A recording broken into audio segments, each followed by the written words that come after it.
Doctor Mohammad Yunus. Doctor Mohammad Yunus, আপনাকে আমাদের অনুষ্ঠানে স্বাগত জানাই। আমরা আপনাকে ধন্যবাদ জানাই আমাদেরকে সময় দেওয়ার জন্য। আমাদের সাথে আরো রয়েছেন বেগম খালেদা জিয়া, আপনাকে আমাদের অনুষ্ঠানে স্বাগত জানাই। আপনি আমাদের সময় দিয়েছেন, সেজন্য আমাদের কৃতজ্ঞতা জানাবেন। আমরা আসলে অনেকগুলি প্রশ্ন আপনাদের দুজনকেই করতে হবে, সেজন্য আমরা একটু আমরা আপনার থেকে একটু টু দা পয়েন্ট এবং যদি কুইক একটু বলেন তাহলে আমাদের জন্য একটু সুবিধা হয়। আপনি গণতন্ত্রের পক্ষে লড়াইয়ে সামিল হতে বলছেন, প্রশ্ন কেউ কেউ করছেন, প্রশ্ন উঠছে, আপনি কি এইসব মামলা মোকদ্দমা থেকে মুক্তি পেতে ডক্টর মোহাম্মদ ইউনূস সরকারেরই পরিবর্তন চাইছেন? বিসমিল্লাহির রহমানির রহিম। আসসালামু আলাইকুম।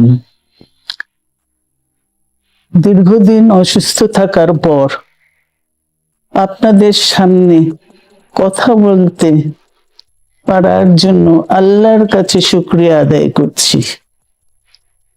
আমার কারাবন্দী অবস্থায় আপনারা আমার কারামুক্তি ও রোগ মুক্তির জন্য সংগ্রাম করেছেন, দোয়া করেছেন, সেজন্য আমি আপনাদের সকলকে ধন্যবাদ জানাচ্ছি। দীর্ঘ আন্দোলন সংগ্রাম ও ত্যাগের মধ্য দিয়ে আমরা ফ্যাসিবাদী অবৈধ সরকারের কাছ থেকে মুক্তি পেয়েছি। আমি আন্তরিক ধন্যবাদ জানাতে চাই আমাদের বীর সন্তানদের, যারা মরণপণ সংগ্রাম করে এই অসম্ভবকে সম্ভব করেছে। শত শত শহীদদের জানাই শ্রদ্ধা। এ বিজয় আমাদের নতুন সম্ভাবনা নিয়ে এসেছে। দীর্ঘদিনের নজিরবিহীন দুর্নীতি, গণতন্ত্রের ধ্বংসের স্তূপের মধ্য থেকে আমাদের নির্মাণ করতে হবে এক সমৃদ্ধ বাংলাদেশ। ছাত্র তরুণরাই আমাদের ভবিষ্যৎ। তরুণরা এই যে স্বপ্ন নিয়ে বুকের রক্ত ঢেলে দিয়েছে, সেই স্বপ্ন বাস্তবায়নে করতে মেধা, যোগ্যতা, জ্ঞান ভিত্তিক গণতান্ত্রিক বাংলাদেশ গড়ে তুলতে হবে। শোষণহীন সমৃদ্ধ বাংলাদেশ, সকল ধর্মের গোত্রের অধিকার নিশ্চিত করতে হবে। শান্তি, প্রগতি আর সাম্যের ভিত্তিতে আধুনিক বাংলাদেশ নির্মাণে আসুন আমরা তরুণদের হাত শক্তিশালী করি। ধ্বংস নয়, প্রতিশোধ নয়, প্রতিহিংসা নয়, ভালোবাসা, শান্তি ও জ্ঞান ভিত্তিক সমাজ গড়ে তুলি। কিছু না বলেও আপনি যে দুর্যোগের মধ্যে আছেন, বললে না জানি কি হতো, আপনার মন্তব্য একটু শুনতে চাই। অবস্থাটা হলো, আমি বলছি দেশের কাউকে কিছু বলি এমন কথা তো নয়। বাইরে বিদেশেও যে সবাইকে যে সাদরে নিয়ে আসি তাও না, তাদেরকে অনেক শর্ত দিই আমার এই কথাগুলো লেখার ছাপানোর আগে আমাকে বলতে হবে, যাতে আবার এমন কোনো কথা শব্দ এমন থেকে না যে আমি আর বিপদের সম্মুখীন হবো। আমি শুধু বিপদ থেকে দূরে থাকার জন্য এটা করছি, কারণ আমি চারদিকে বিপদের মধ্যে আছি। আপনি যখন বলছেন যে গণতন্ত্র মানবাধিকারের পক্ষে এক কণ্ঠে কথা বলার আহ্বান আপনি জানাচ্ছেন, আপনার কাছে কি মনে হচ্ছে যে গণতন্ত্র মানবাধিকারের পক্ষে এখন বহু পক্ষ বহু কণ্ঠ, এটা আসলে এক কণ্ঠে কেউ বলতে পারছে না বা সাহস পাচ্ছে না বা বলছে না, এরকম আপনার মনে হচ্ছে কিনা? আমার মনে হচ্ছে তাই, কারণ বলতে পারছে না তো, মুখ খুলে সব গণতন্ত্রের কথা বলতে পারছে না।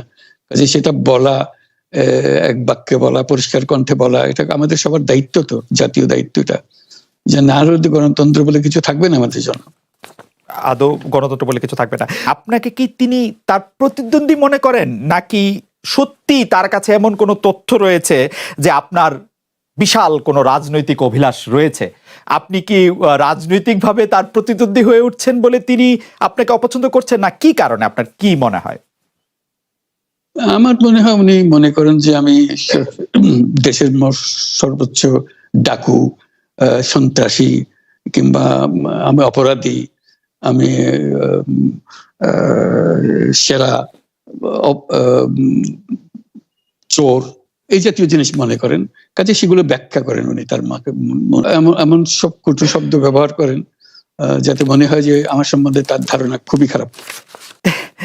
আসলে এটা নিয়ে কথা বলাটা একটু বিব্রতকরই, কিন্তু কেউ কেউ এটা বলে থাকেন যে বিশেষ করে যে 2007 সালে যে 111 সরকার আমরা যাকে বলি, তাদের যে বিরাজনীতিকরণের একটি চেষ্টা, সেই চেষ্টার মধ্যে আপনার অংশগ্রহণ আছে কিনা। যদিও বারবার বলা হয় যে আপনি আসলে সেই ক্ষমতাটা দখল করতে চেয়েছিলেন, অথচ আমরা উল্টা শুনেছি, আপনার মুখেও শুনেছি, যারা ওই সময় কৌশলভ ছিলেন তাদের মুখেও শুনেছি যে আপনাকে আসলে অফার করা হলো, আপনি সেটি ফিরিয়ে দিয়েছিলেন।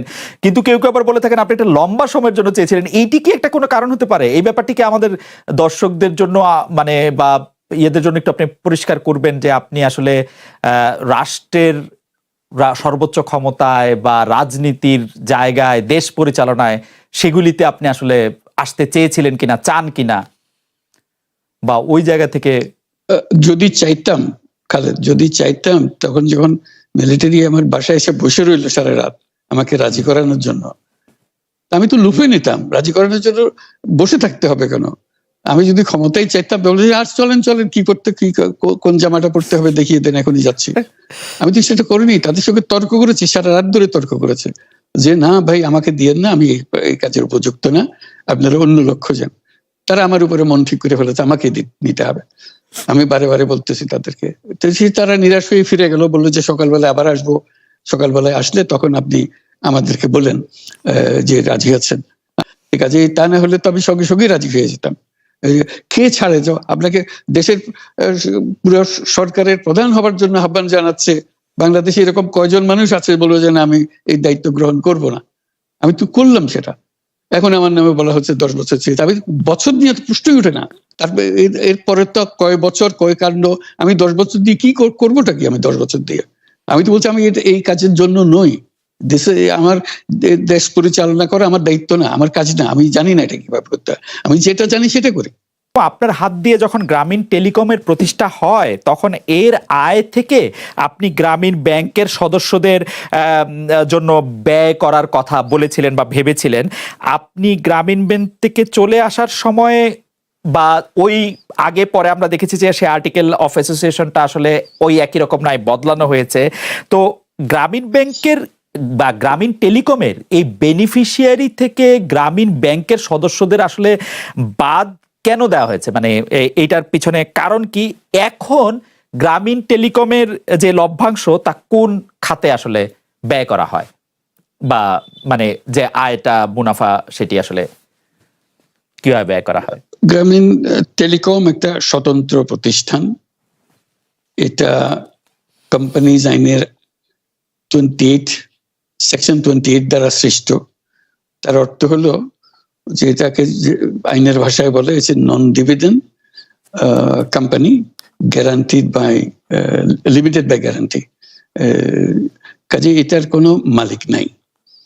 কাজেই মালিক যেহেতু নাই, এটা তার নিজের নিয়মে যারা গ্যারান্টি দিয়েছে, যারা গ্যারান্টির পরিমাণও খুব সীমিত, লিমিটেড বাই গ্যারান্টি, এটা 1000 টাকা।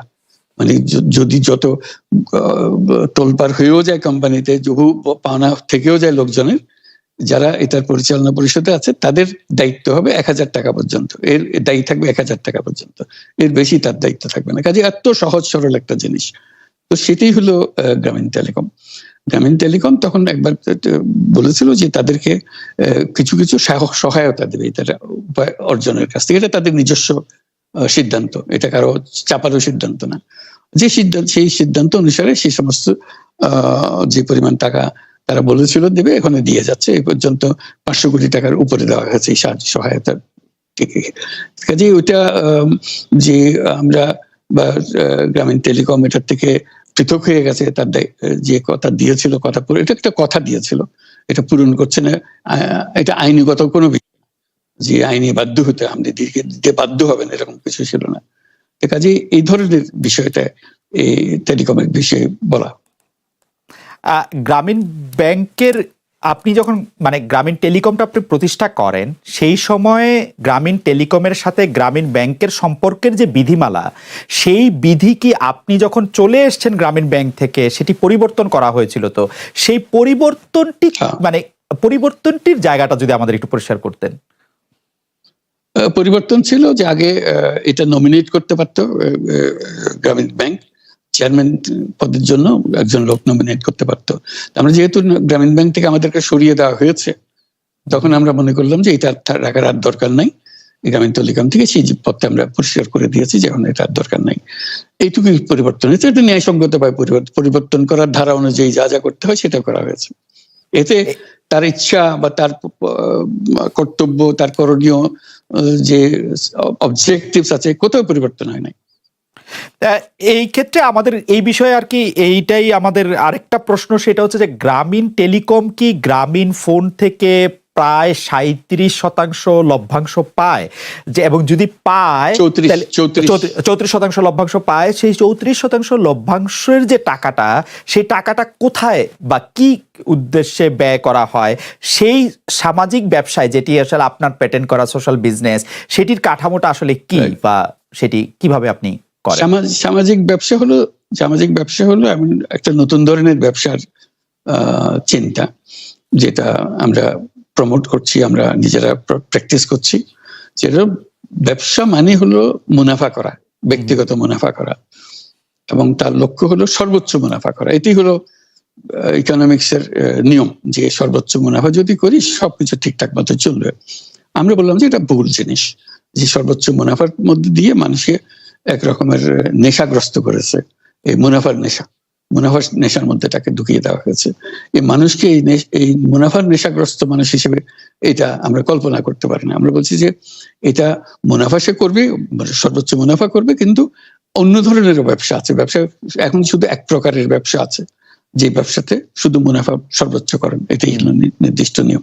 আমরা বলছি আরেক রকমের ব্যবসা, যেটা হলো মানুষের সমস্যার সমাধান করা, মুনাফার জন্য কোনো রকমের ইচ্ছা তার না থাকা, মুনাফা বিহীন ভাবে, কোনো মুনাফা, ব্যক্তিগত মুনাফা না নিয়ে শুধু সমস্যার সমাধানের জন্য ব্যবসা করা, এটাকে আমরা বলছি সামাজিক ব্যবসা। এই অর্থ দিয়ে আমরা সামাজিক ব্যবসাগুলো প্রতিষ্ঠা করছি, একটার পর একটা সামাজিক ব্যবসা প্রতিষ্ঠা করছি, যে কারণে আমরা এটার মধ্যে শরিক হয়েছিলাম। যে আমরা পুরো গ্রামীণ ফোনকেই সামাজিক ব্যবসা করার চেষ্টা করেছিলাম, সেটা টেলিনরকে আমরা রাজি করাতে পারিনি। কাজে টেলিনর বলছে যে না, আমরা ব্যবসা করবো। কাজে আমরা ওটা না পেরে শুধু গ্রামীণ টেলিকমকে আমরা সামাজিক ব্যবসা হিসেবে রেখেছি। এর থেকে যে মুনাফা হয়, মুনাফার সমস্ত টাকা বিভিন্ন সামাজিক ব্যবসা সৃষ্টির কাজে ব্যবহৃত, এখনো তাই হচ্ছে।